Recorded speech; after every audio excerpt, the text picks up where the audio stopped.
अस्सलाम वालेकुम dear students, I hope कि आप लोगों का आज का पेपर बहुत ज़बरदस्त सा हो गया होगा।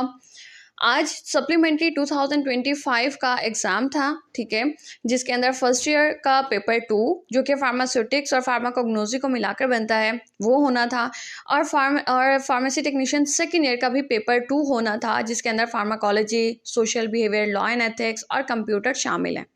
ठीक हो गया। इस वक्त जो हम लोग पेपर को टैली करने जा रहे हैं, ये आप लोगों का पेपर 2 है फार्मेसी टेक्नीशियन फर्स्ट ईयर का, जो कि फार्माकोग्नोसी और फार्मास्यूटिक्स को मिलाकर बना था। ठीक है, पेपर को देखकर मुझे तो बहुत एक्साइटमेंट हुई कि पेपर बहुत आसान था।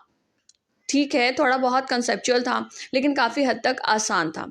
ठीक है, अच्छा, आप लोग अपने क्वेश्चंस जो आप लोगों के जो आंसर्स हैं वो आप लोग इसके साथ मैच कर लोगे, एक्सेप्ट फ्यू एमसीक्यूज। जैसे कि आप लोगों का एमसीक्यू नंबर 9 था, जिसका आंसर आप लोगों की बुक के अंदर मेंशन नहीं है। ठीक है, तो उस चीज़ का आप मुझे आइडिया नहीं कि आप अब आप लोगों का कौन सा आंसर जो है वो एग्जैक्ट करेक्ट माना जाएगा। इसके अलावा आप लोगों के पेपर के अंदर क्लार्क्स फार्मूला और इसके साथ साथ फ्राइड्स रूल के अकॉर्डिंग भी आप लोगों के कुछ एमसीक्यूज आए थे, जो कि आप लोगों की बुक के अंदर मेंशन नहीं है, ये क्लार्क्स फार्मूला और फ्राइड्स रूल। ठीक है, लेकिन उस वहाँ से भी आप लोगों को एमसीक्यूज दिए गए हैं। तो वो हम लोगों ने लास्ट टाइम जब पेपर था पास्ट पेपर, तो उसके अंदर मैंने एक्सप्लेन कर दिया था। अब अगर किसी ने उन पास्ट पेपर्स को फॉलो किया था तो क्या है कि उन लोगों के एमसीक्यूज बहुत अच्छे से हो गए होंगे, राइट।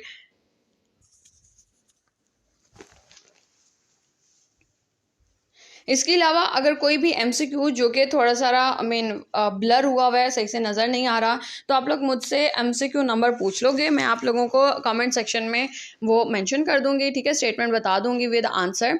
अच्छा, आप लोगों का एक एमसीक्यू नंबर 53 जो था कि which of the following is the most common allergic response to contact allergens. तो एज सच इसका कोई रिस्पॉन्स नहीं है। हाँ जी, कॉन्टैक्ट एलर्जन का जो मोस्ट कॉमन है वो क्या होता है, वो एनिमल एलर्जन से होता है, जो कि उसके डेंडर भी हो सकते हैं, यूरिन और सलाइवा भी हो सकता है। ठीक है, तो उसमें से यहाँ पे कोई ऑप्शन नहीं थी जो मुझे मोस्ट एक्यूरेट लगी। ठीक है, वो एनाफाइलेक्सिस लगा। इसी तरह से आप लोगों का एमसीक्यू नंबर 59 कि आप लोगों की कौन mean all the following provide information about the chemical constituents present in the crude drug accept. तो जो था वो पीसीआर जो है वो नहीं देता, बाकी एनएमआर, एफटीआईआर, यूवी स्पेक्ट्रोस्कोपी और जीएलसी ये सारी की सारी चीज़ें देती हैं, पीसीआर जो है वो नहीं देता, राइट। इसके अलावा शॉर्ट क्वेश्चंस की बात कर लें तो शॉर्ट क्वेश्चंस आप लोगों के बहुत आसान थे। जैसे कि फार्मास्यूटिक्स में आप लोगों का पहला क्वेश्चन था कि ऑफिशियल और नॉन ऑफिशियल अनऑफिशियल जो है आप लोगों की बुक्स वो आपने मेंशन करनी थी विद एग्जांपल, तो आप लोग आसानी से कर सकते हो। क्वेश्चन नंबर सेकंड था what various factors affect viscosity. Viscosity की डेफिनेशन लिखते और उसके फैक्टर्स लिखते थे। क्वेश्चन नंबर थर्ड था कि what are the labelling and packaging requirement for TPN. TPN क्या होता है, पहले टोटल पैरेंटल न्यूट्रिशन के बारे में लिखना था, और उसके बाद उसकी लेबलिंग और पैकेजिंग कैसे करते हो, उसकी रिक्वायरमेंट क्या होती है, वो चीज़ मेंशन करनी थी। अच्छा, ये वैसे आप लोगों की बुक के अंदर ज़्यादा डिटेल नहीं है इसकी।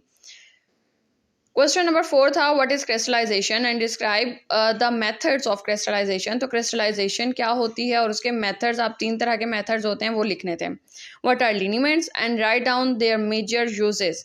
लिनीमेंट्स लिखना था आपने। ठीक है, लिनीमेंट्स के आगे जैसे वो जो काउंटर इरिटेंट और इरिटेंट इफेक्ट जो होते हैं वो चीज़ें लिखनी थी, यूजेस लिखने थे आपने इसके।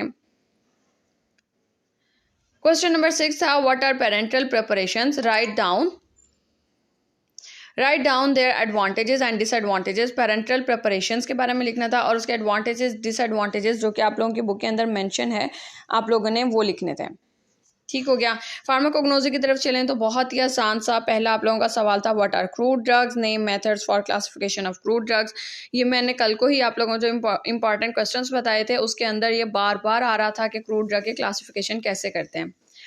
फिर सेकंड क्वेश्चन भी वही है कि इवैल्यूएशन ऑफ क्रूड ड्रग्स, उसके वेरियस मेथड्स कौन से होते हैं, और एक जो आपने एक्सप्लेन करना था ऑर्गेनोलेप्टिक इवैल्यूएशन, इसके बारे में मैंने आप लोगों को बताया था कि ऑर्गेनोलेप्टिक इवैल्यूएशन को आप लोग कैसे एक्सप्लेन करते हो।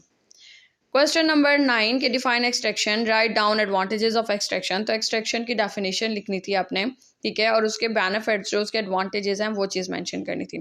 अच्छा, ये चीज़ मैंने कल को क्लियर कर दी थी कि आप लोगों का एलर्जी का चैप्टर क्रोमेटोग्राफी, एक्सट्रैक्शन हाँ जी, और एक एलर्जी का चैप्टर जो था वो बहुत ज़्यादा इम्पॉर्टेंट था शॉर्ट क्वेश्चंस के लिहाज से, तो आप लोगों ने वो लाजमी करना है, छोड़ना नहीं है। अब अगर जिसने इस चीज़ को फॉलो किया है तो मेरे ख्याल से अच्छा हो गया होगा उनका।